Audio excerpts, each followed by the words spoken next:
আসসালামু আলাইকুম রহমতুল্লাহি ওবরকাতুহু।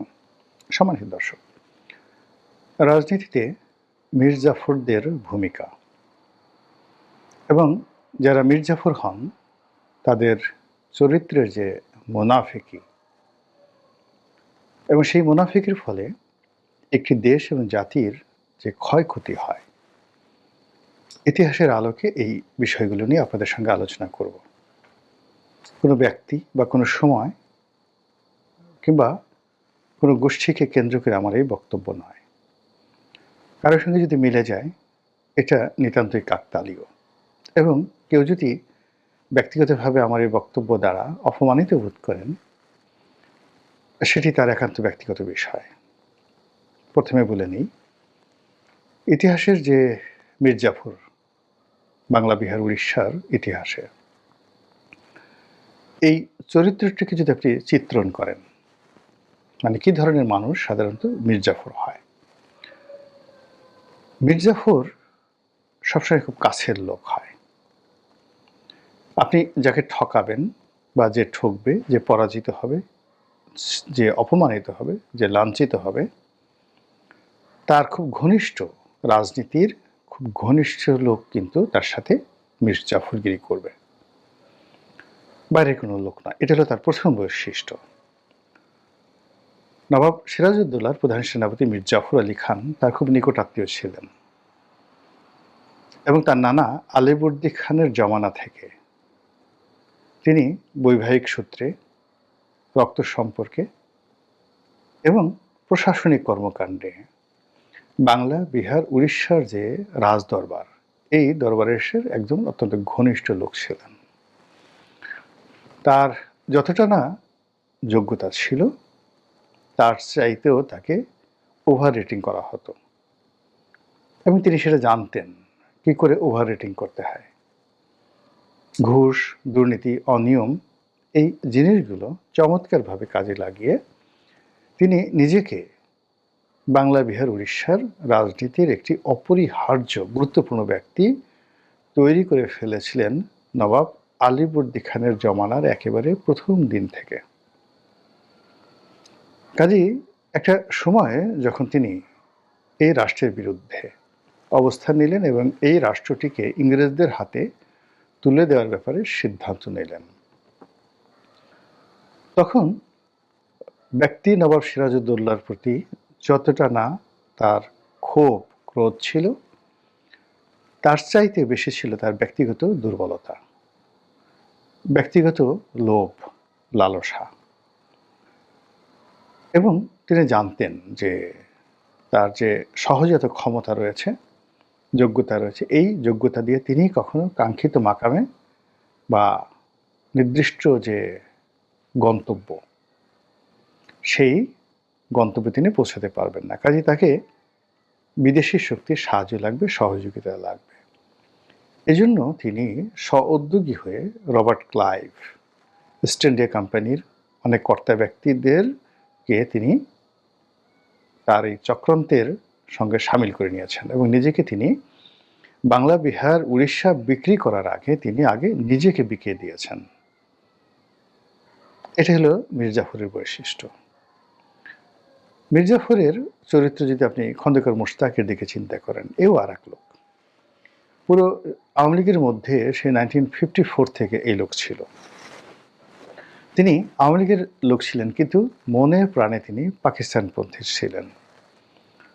পাকিস্তান আইএসআইয়ের এজেন্ট রূপে, আমেরিকা দালাল রূপে তিনি একেবারে হোসেন শহীদ সরওয়ার্দির সঙ্গে, মাওলানা আব্দুল হামিদ খান ভাসানীর সঙ্গে এবং পরবর্তীতে বঙ্গবন্ধু শেখ মুজিবুর রহমানের সাহেবের সঙ্গে একেবারে কাঁধে কাঁধ মিলিয়ে তিনি বঙ্গবন্ধুর মৃত্যুর পূর্বক্ষণ পর্যন্ত তাকে মানে এমন একটা গিয়ার আপ করে রেখেছেন যে খন্দকার মোশতাকের মতো আর বিশ্বস্ত বন্ধু নেই।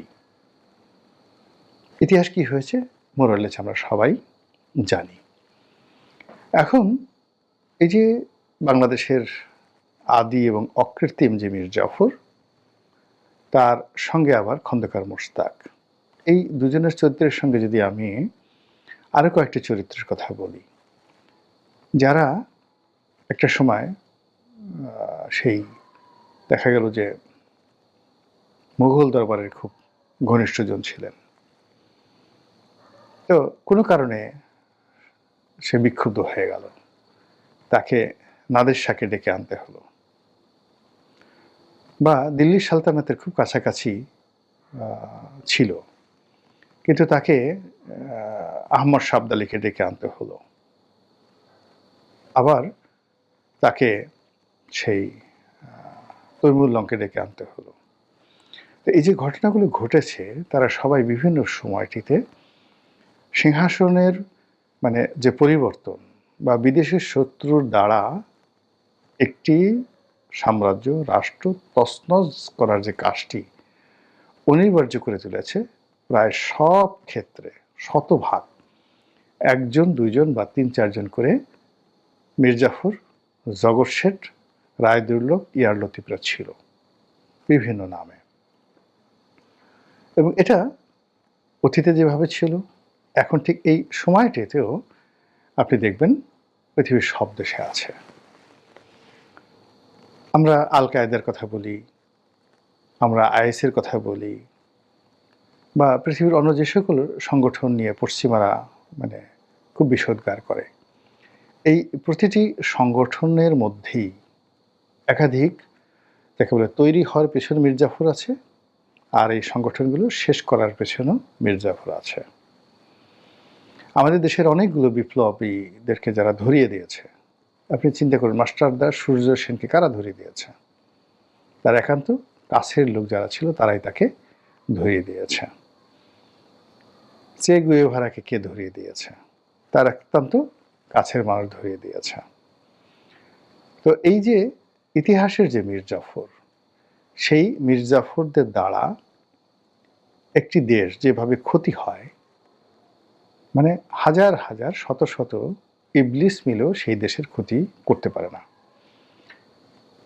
দেশি মির্জাফর মানে অন্য মানে মির্জাফর শব্দটি কেন ব্যবহার করা হয় এখানে? মির্জাফরদের প্রথম এবং প্রধান বৈশিষ্ট্য হলো তারা সিংহাসন, রাজকোষ মানে সেন্ট্রাল রিজার্ভ এবং দেশের ভূখণ্ড, এটা তারা নিজেদের রাগ, বিরাগ, অনুরাগের বশবর্তী হয়ে, লোভ লালসার বশবর্তী হয়ে বিদেশিদের কাছে তারা বিক্রি করে দেয়। ফলে এই যে মির্জাফরদের কারণে সারা দুনিয়াতে লক্ষ লক্ষ মা বোন ইজ্জত হারায়, লক্ষ লক্ষ পুরুষ সেই জীবন দেয়, অনেকে যুদ্ধবন্দী হিসেবে বা দাস রূপে বিক্রি হয়ে যায়। দেশের সহায় সম্পত্তি সব লুটপাট হয়ে যায়, তছনছ হয়ে যায়। কখনো কখনো কোনো শহর, বন্দর, নগর, গ্রাম, রাজধানী ভেঙে চুরে তছনছ হয়ে যায়। যেমন বাগদাদ হালাকু খান আক্রমণ করেছিল। আমরা হালাকু খানকে গালাগালি করি না?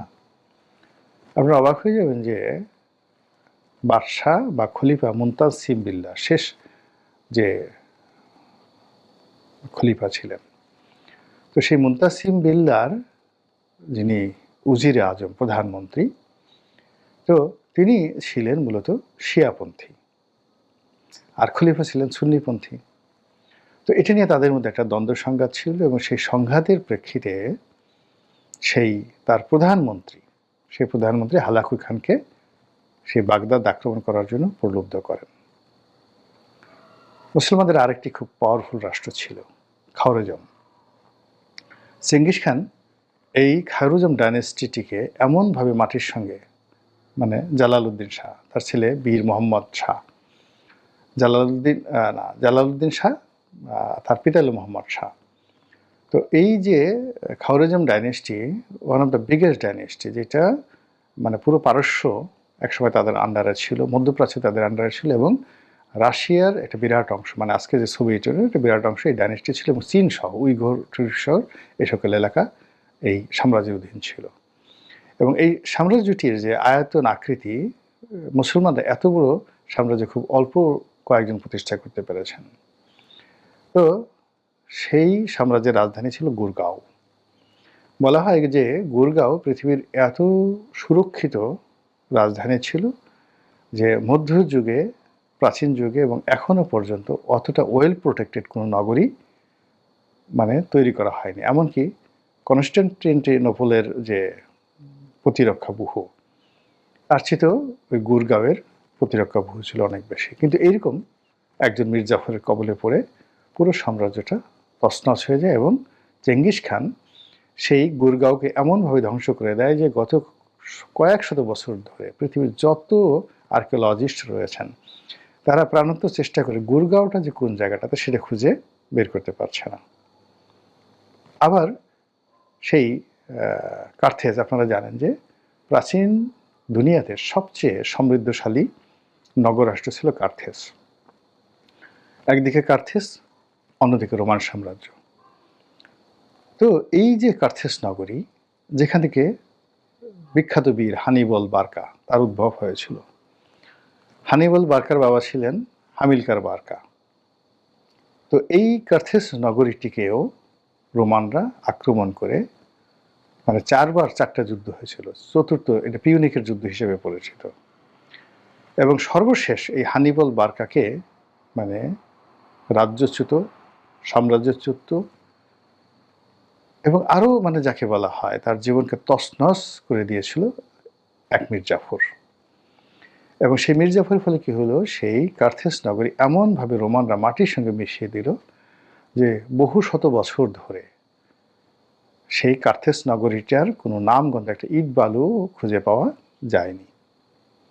তো এই কথা বললাম যে যখনই কোনো একটা রাষ্ট্রে মীর জাফরের উদ্ভব হয় তখন কম করে হলেও 50 বছরের বা 100 বছরের, কম করে মিনিমাম 50 বছরের একটা দাসত্ব একটা জাতির ভাগ্যে জুটে যায়।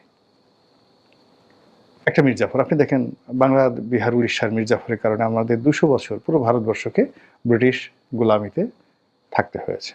এইভাবে ইতিহাসের যে জায়গাগুলো মানে এরকম মীর জাফর মানে দখল করেছে, মীর জাফর উদ্ভব হয়েছে, এবং মীর জাফররা যখন বিদেশিদের কাছে তার স্বজাতিকে বন্ধকের কাছে বিক্রি করে দিয়েছে এবং যে দাসত্বের শৃঙ্খলে দেশ জাতিকে আবদ্ধ করেছে, ওখান থেকে বের হতে মিনিমাম 50 বছর আর সর্বোচ্চ কখনো কখনো 1000 বছরও লেগে যায়। এখন এই পৃথিবীতে অনেক এরকম মীর জাফর, এই যে দেখুন আজকের যে প্যালেস্টাইনকে নিয়ে আমরা বলি, এখানে একজন মীর জাফর শরীফ হুসাইন মক্কার গভর্নর ছিলেন। মক্কার গভর্নর ছিলেন এখন এই যে জর্ডানের বাদশাহ আবদুল্লাহর পরদাদা, আবদুল্লাহর বাবা বাদশাহ হোসেন, বাদশাহ হোসেনের দাদা শরীফ হুসাইন। এই প্রথম মহাযুদ্ধে অটোমানদের সাথে মীর জাফরগিরি করে লরেন্স অফ অ্যারাবিয়ার মাধ্যমে ব্রিটিশদেরকে এই মধ্যপ্রাচ্যে নিয়ে গেল। অটোমান সাম্রাজ্যের পতন হলো এবং পুরো মধ্যপ্রাচ্যকে ওই প্রথম মহাযুদ্ধের পরে যেভাবে সে লিজ দিয়ে গেছে, এখন পর্যন্ত সিরিয়া, সৌদি আরব, কুয়েত, কাতার থেকে পুরো মধ্যপ্রাচ্য পশ্চিমাদের সেই শৃঙ্খল থেকে এখনো বের হতে পারছে না। আমরা 1757 সালে মীর জাফরের কবলে পড়েছিলাম। আগামীতে যেন আল্লাহ রাব্বুল আলামিন আমাদেরকে এমন দুর্ভাগ্যের কবলে না পড়েন যে নতুন কোনো মীর জাফরের কারণে যেন আমাদেরকে আবার শত শত বছর শৃঙ্খলার অভাবে শৃঙ্খলে যেন আমরা দাসত্ব বরণ না করি। আল্লাহ আমাদের সেই তৌফিক দান করুন। আসসালামু আলাইকুম রহমতুল্লাহি ওয়া বারাকাতুহু।